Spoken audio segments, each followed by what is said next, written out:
Right now, policymakers in Washington are considering a dangerous rescission package that would slash America's national security footprint around the world. This proposal would give the upper hand to America's rivals like Iran, Russia, North Korea, and China. U.S. international assistance helps avoid costly wars, combat disease, and keep America's economy number one. Tell your senators to vote against the rescission package and put America first. Because if America retreats from the world, China will fill the void. With McValue at McDonald's, you don't just get deals on the drinks. You get deals on McDonald's drinks. So when you're breaking a sweat, embrace the chill without breaking the bank. And when your crew is running on empty, keep your wallet full while refreshing the squad. Grab a cold drink at a hot price, like a refreshing Coke Zero or sweet tea in any size for only $1.49. Price and participation may vary. Cannot be combined with any other offer. Ba-da-ba-ba-ba. Did you know that Game Pass or Pass is brought to you for free because of Spotify for podcasters? It's a totally free platform, and you can make a podcast today for free. Spotify for podcasters lets you record and edit podcasts right from your phone or computer. So no matter what your setup is like, you can start creating today. Then you can distribute your podcast to Spotify and everywhere else that podcasts are heard. And if you're thinking about taking your podcast to the next level with a video podcast, Spotify can help you too. With Spotify for podcasters, you can also earn money in a variety of ways that includes ads and podcast subscriptions. So what are you waiting for? Download the Spotify for Podcasters app or go to spotify.com/podcast to get started right now.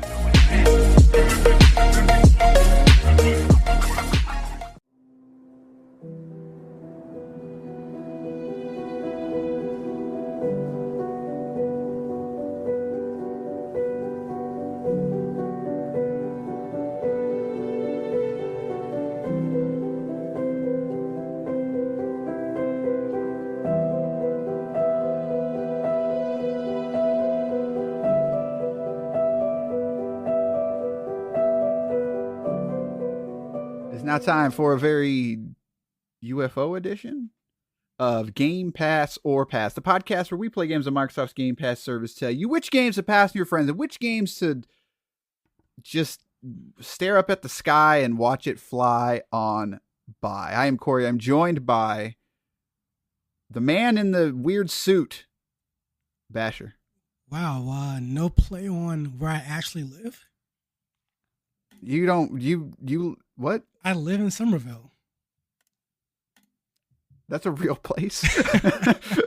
I didn't know that. Somerville is a real place. A lot of places, apparently. I live in Somerville, Massachusetts, and it's the only reason I picked this game up.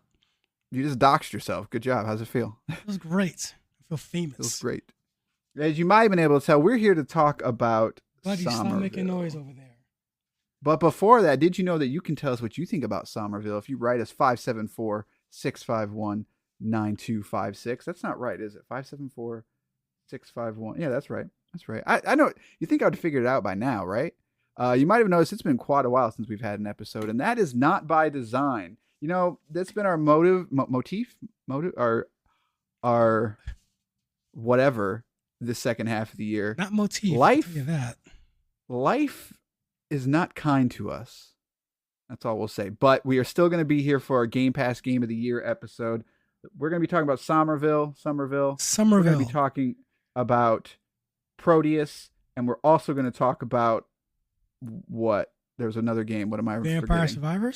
Vampire Survivors. And then it'll be time for our Game Pass Game of the Year discussion, as well as our State of Game Pass. So for December, it's going to be chalked up. But that's enough of pandering to you. Let's talk about Somerville. This is developed by Jump Ship. It's available on Xbox One, Xbox Series X and S, and PC. It does have cross-save compatibility. Normally priced at $27.49. Really, guys? Couldn't just get up to 30. It does not have, it does have Xbox Series X and S support, but what that means, I do not know. There's not any specific details on that one. It does not have HDR, so it's not something you're going to get if you're on Series X or S, but I'm guessing it just runs at a higher resolution. Where'd you play this at? I played this on the Xbox Series X. That's where I played it too. We'll talk a little bit how it looks in here in a little bit. Here's the information. In the wake of a catastrophe, you must find the means to make your family whole again. Somerville is a sci-fi adventure grounded in the intimate repercussions of large-scale conflict. That's it. That's the whole description. I can get behind that. And finally, on the new segment of How Long to Beat, thanks, Microsoft, you're going to look at 3 hours for the main story and 4 hours for the main story plus extras. Completion is 4 hours as well. So, Somerville. Let's talk about it. Like I said at the top, excuse me. Like I said at the top, the only reason I played this game is because it's called Somerville, and that's where I live. Other than that, I had no interest in this. I was really hoping to go in here and be kind of surprised. And, man. If I said it once, I said it 1,000 times. I cannot stand a walking simulator. It's another one. I just feel like you're getting too lenient with that definition. I'm really not. You hold one direction, left or right, and then you beat the game. No, there's puzzles. There's stuff to get stuck at. What puzzles are you talking about? What puzzles aren't you talking about? Okay, so one of the initial puzzles I remember is you play as a baby, and can we just say like the first 30 seconds is like the worst parents of the year simulator? I mean, they fall asleep on the couch. I mean, it happens. Right. Oh, I guess we should spoilers. We're going to talk about spoilers. Just heads up. Nobody cares. As always. There's no story here. Anyway, so let's start with the first puzzle of the game, right? So like you're playing as the baby, and there's these bright lights in the background, shining through the windows, and the goal as the baby is to simply explore. There's no goal there. You're just a dumb baby climbing on things. And the puzzles amount to things like pull open the drawer, climb the drawer. Congratulations, you just completed the first puzzle as you fall in the trash can. And it's like... right where this game goes. You think you're joking. I mean... other puzzles include, again, like you said at the top, there's an alien invasion. So as you're trying to rectify being the worst parents of all time, the alien invasion happens. You take your family downstairs, along with the doggo, into the basement, the one place you never go, guys. You never go to the attic or the basement. You went to the basement. I mean, it's not a horror movie. You still don't go to the attic or the basement. It's just a bad idea. As we've seen in Somerville, because sure enough, an alien, it's like an actual alien crashes through, and for some reason the guy goes over to shake hands with it, and now it has superpowers. The guy wakes up, the family's going, he has superpowers. You'd think those powers would do something cool or neat or something, but no. Again, the puzzles, the very first puzzle you have with your superpowers is the staircase is blocked. The crash happens, there's debris everywhere, you can't walk up the staircase. So what do? You shine a light on the staircase. And now the staircase is cleared. That's the extent of the puzzle solving in this game. You just find the light and you're shining on the thing and it's gone. Just curious, how'd you feel about Alan Wake? Alan Wake was borderline fine. It wasn't good. It was fine. I'm just curious. How did you feel about? So this is made by, I believe, like the writer / head developer of Limbo and Inside. Were you fans of those games? Limbo is Limbo the one? No, Braid is the one about the about the atomic bomb, right? I think it's Braid. I didn't play Limbo. I don't disagree with anything you've said so far in terms of like the puzzles in this game are light. But walking simulator, I just cannot agree with that description. It is not like you're talking. I am someone who really liked The Artful Escape. Walking simulator. It's just Like that one in particular, like, yeah, like we could have a genuine debate on whether that's a walking sim or not, but this has got gameplay in it. Now, is the gameplay good or not? That's another story.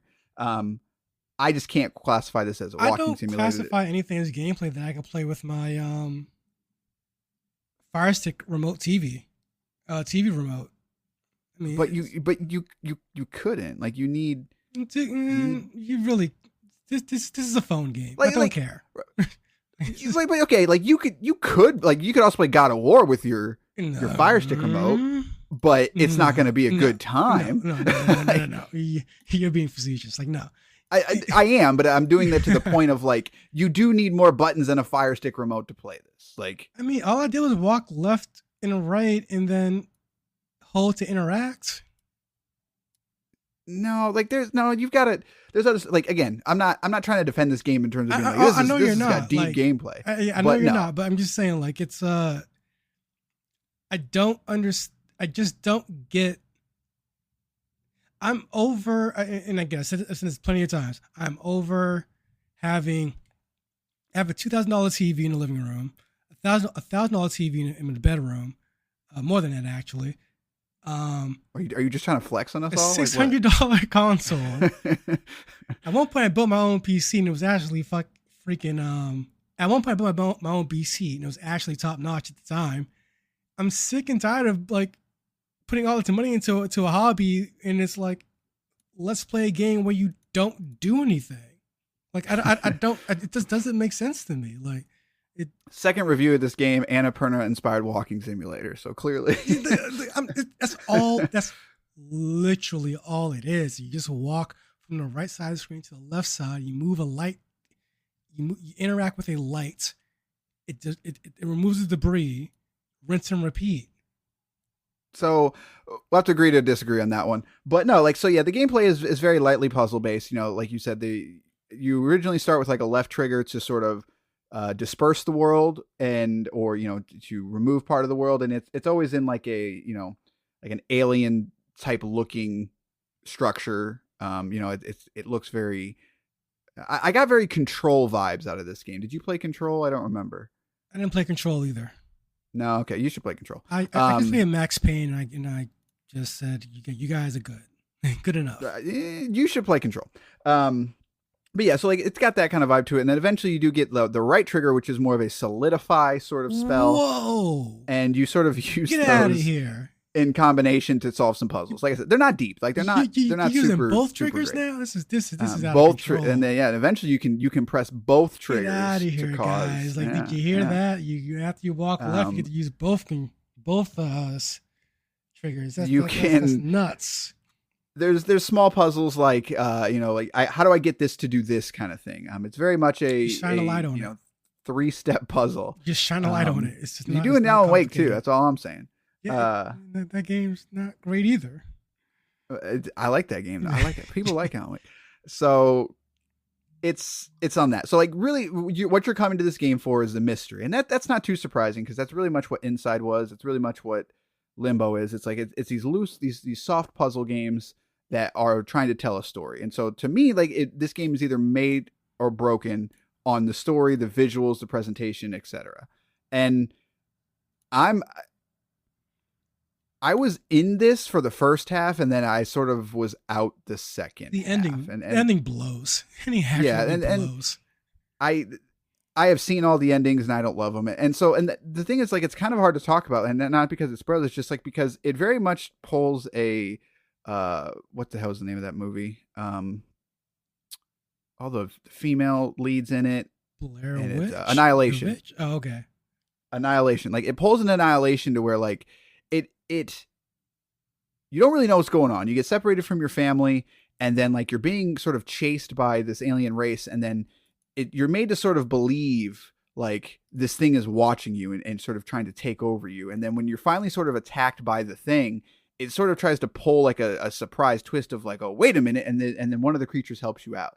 And like, that didn't hit for me. I wasn't like, what? Like, I was like, oh, okay. Like, I didn't see that coming. Like, don't get me wrong. But I was like, okay, cool. So like, where are we going with this? And so then when it starts to sort of, you're introduced to this alien race, I'm like, okay, like I'm into this. Like, this is cool. Like, where's this going to go? And then the second half just goes into straight, just like philosophical, what do you think it means territory? And like, I could not get on board with it at that point. Like, I cannot stand that style of storytelling. I super love the visuals of the game. I love the way the game looks. I love the way it's presented. I like all the characters, the way they're designed, like love all that part of it. But the story is just, there is really no ending. Like, cause there's different endings. There's a secret ending that you can get. Endings. And they pull the Mass Effect. There's 5. There's 5 endings, if I remember correctly. Why are there 5 endings? So, or 4, I think there's 4. Cause at the very last part, you can sort of do a bunch of different things, but then there's a larger puzzle throughout the whole game that you can find these secret puzzles and all that fun stuff. And if you do that, it sort of tells you a button response at the end of the game. Like, the end of the game is button response based, and then something happens at the end of it. It's not worth discussing or going into because they're all a little bit different. But you don't really know what they mean, right? Like, what do they mean? And sometimes that's okay. I mean, like, you sometimes kind of do. I would argue, you know, more than you, a little bit more than that. I mean, I feel like it's the like the Souls ending, or a Souls like ending where you have a couple of different endings, and one's clearly kind of the bad ending where it's like, oh, things are destroyed now. One's a little better where things are not so destroyed. And it kind of pulls that vibe thing. And also I think there's one where kind of assimilate. I mean, it really does pull the Mass Effect ending of. I guess it really does. Yeah. Yeah, to the point where you're even looking at like the 3 different colors. Yeah. Granted, the super secret ending, whatever you want to call it, is kind of like the happy ending. You know, like you kind of get everything that you want out of it. But at the same time, that also doesn't make a lot of sense. Like, maybe I'm just an idiot. Yeah, maybe I'm just an idiot. But like, I don't get it. You know, like, and I just, again, that's not necessarily a bad thing. Of just like, a discussion type game can be a good thing, but I have no idea what happened in the second half of this game. Like, and I don't think we could sit down and have a conversation, even if we were playing it, you know, if we had the ability to, or we were watching the same video and talking about it. Like, I just don't think there's much to say about it. Like, it's cool. It looks cool. But I have no idea what's actually happening. And the end being sort of like the super secret end being sort of like you're reunited with your family and you win. I guess, like, I don't know what the alien race is. I don't know why they're at war. I don't know any of these things. And me going home at the end with my family doesn't do anything for me at all. Because first of all, you don't get to know like. I don't want to compare it to too many AAA games, but I'll compare it to AAA stories, if you will. In Last of Us, the first one, when you start off playing Joel and you lose your daughter, and then subsequently Ellie comes into your life, and then by the end of that, Ellie might leave your life. It all makes sense. Like, you build this attachment over time, and you get to know these characters, whereas things like Somerville, and games like Somerville, rather, they want to tell this very simple, very cryptic story, and they forget the character part.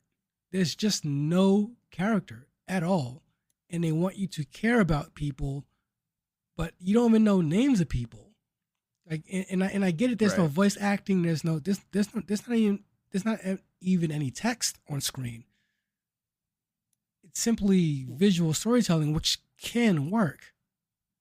But most of the time, especially in this time, it just doesn't. Yeah, and like I said, I was kind of by the halfway mark, I was super into it, and then I feel like it just sort of drops the ball at the very end. Like,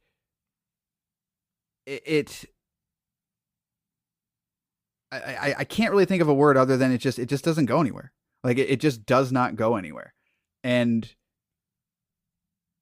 I genuinely wanted to talk to somebody that you know, that has a deep interpretation of it, because I just don't get it. And it's kind of a bummer. Like, and it's a bummer because I want to reiterate that I really like the way this game looks. I don't know about you, but like I got like almost like a Metroid meets Tron style vibe from like the aliens and like the tech and all that stuff. And it's cool. It looks freaking cool. It's very good. I just don't care, man. Like they always look good.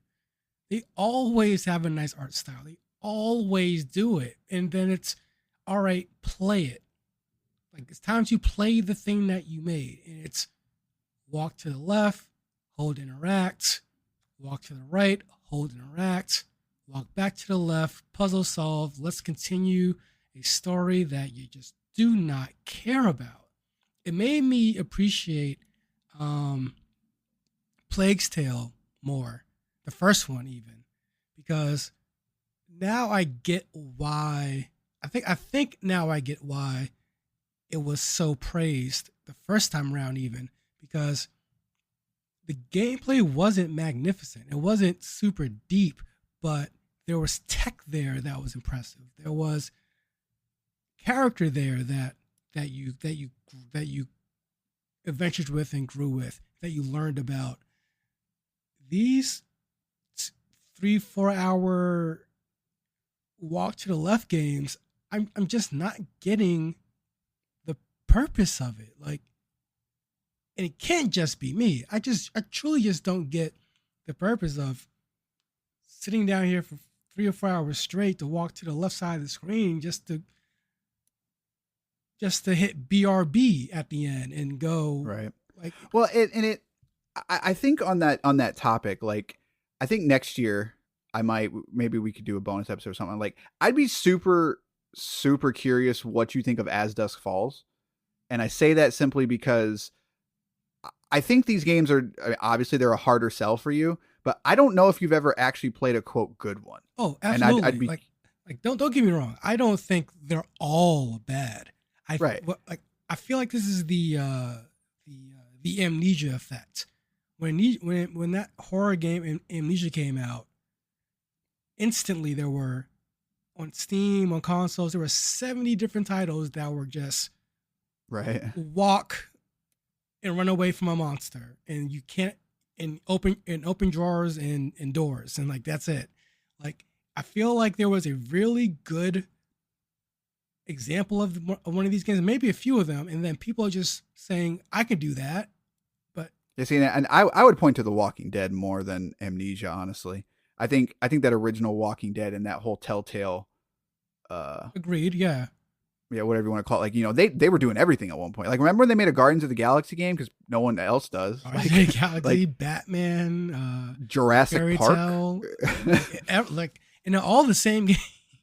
Right. And that's fine. Like, I've played a lot of those games, and it's because I like being told a good story. But there's something about that original season that is still just better than a lot of them. And I don't know exactly what it is, what that is, but I feel like these, if you're going to do this, and not that we need to compare, like you said, to Naughty Dog, like, it doesn't need to be triple A. Like, I don't need mocap. I don't need that presentation to be on another level, right, for me to appreciate a good story. And I feel like a lot of these just sort of fail at that. And I look at something like As Dusk Falls, and I look at something like The Artful Escape, and it's just, I think those are just told so much better. And they're tough sells to a lot of people, and I get it, but at the same time, it's hard to differentiate them because there's not a lot of gameplay. And so it makes it a little bit more difficult, and you lean on that story and that art style so much more. And with us being gameplay focused people, I think they're a harder sell to us. So, and you know what? And I like to pick on an Artful Escape just because you like it so much, honestly. But Artful Escape, Artful Escape also had that area of the music being so freaking incredible. Like, there's a feature there, or an aspect of that game that is just ridiculously good. So it makes up for other things. Like I still listen to that soundtrack like almost daily. Like it really is that good. So like when you have an aspect of the game that's that good, you can get away with it being less heavy on the gameplay side. But a lot of these, at least the ones that I've played, especially recently, there's not a one aspect that is just super good, that is much better than anything else, that lets me overlook the fact that I'm just holding the left trigger to the left side of the screen until I reach an unpassable area and have to hold the interact button. Like there needs to be I mentioned this before. The art style is great, but they're all great. Like they all have that kind of really poppy, cel shaded, almost particle effects heavy thing to it, and it all blends to good. And I get it, but you need to have something else on top of that at this point for me. Right. And the one thing that I also like, it doesn't run well. Like it just doesn't. It's on the Series X. Like I have a VRR display and I could still see frames dropping, like frames have to drop significantly to fool a VRR display. It does not run great. The resolution is decent. I'm going to guess it's like 1440p, but like there's nothing that this game is doing to where this game should not be a 4K 120. Like with the power of the X, like there's a lot of power in there. And this game, again, the art style is great and I love the way it looks, but it should run better than it does. And I had a hard crash one time, not acceptable. Like, and that happens. But again, it's one of those things. Like I look at something like Days Gone or Jedi Fallen Order. Like those games got panned for their performance, but those games were still really solid. And I think there is a line that you can cross of being like, you know what, like I like this game enough that I'm willing to put up with it. I'm still going to talk about it and knock it for it. But this is an instance where like it kind of gets in the way sometimes. And I don't know what it is about when a game isn't, I think it stands out more because like you said, there's just less gameplay. And so it frustrates me more looking at this game saying I really like it and then like just seeing it chug or it hangs for a couple seconds. Or I had an instance where I couldn't solve one of the puzzles because of some of the physics were messed up. Like a lot of weird stuff like that. And I just don't think that's acceptable, especially like when you're so heavy on needing this story to play out and I can't even progress properly. That's a problem. No, at the end of the day, I feel like these games, Somerville included, they're not, as much as you hear my frustration, they're not inherently bad video games. I'm just focusing on the fact that they're so gameplay light that there's needs to be something else to pull me through that video game. Right. And me as someone who's far, I'm obviously more into the genre than you are. I just don't think it's a great one of those either. Like I wanted to like it more than I did. And honestly, by the end, I was kind of like, huh, all right, well then. And there you go. That's that. Put it on the box. Well then, that's a ringing endorsement. I think we've talked enough about it. Unfortunately, when it comes to Somerville, like, I don't know why do I keep saying that? Is it because it's the O, I think, because it's the O. It's like other cities spelled it like summers, like summertime. Interesting. I'm just an idiot clearly because I just don't understand this game and I can't even say it. So I think we're in agreement that we're going to pass on this one. Oh, absolutely. Like for a walking simulator needs to be exceptionally great in some aspect for me to pass on it at this point. So, and that kind of sucks. Like I said, I wanted to like it more. If the performance issues weren't there, I think I would fight for it a little bit more. But just not acceptable, unfortunately. So in a lot of ways. So, but all right, that's going to do it for this episode. Like I said, at the beginning of the show, let us know what you think. 574-651-9256. That is you can send a text. You can send a voicemail, whichever you want. We'll talk about it, read it on the show. In terms of the future of this podcast, we got 2 more games for the year. We're going to talk about Proteus and Vampire Survivors. And then it is time for our Game Pass Game of the Year. Exciting, fun time. That's always a much longer episode where we debate all the games that we said you should play this year. And we're going to pick a top 3. And then we're going to pick a Game Pass Game of the Year. It's always a fun time. Always like re-listen to those episodes. It's always fun. So remember when we talked about Halo Wars 2 for like an hour? And then it made it into the top 3, but it was definitely not our Game Pass Game of the Year. But we argue the most about the second and third spot. Like everything, like the first spot, we tend to be like, all right, yeah, we got that. But like 2 or 3. Last year was pretty unanimous with Psychonauts 2, but the year before that, no, we had about an hour conversation about Doom Eternal and Ori and the Will of the Wisps. Like, for personally, that was a good one. That was just 2 great games. Like 2 phenomenal video games.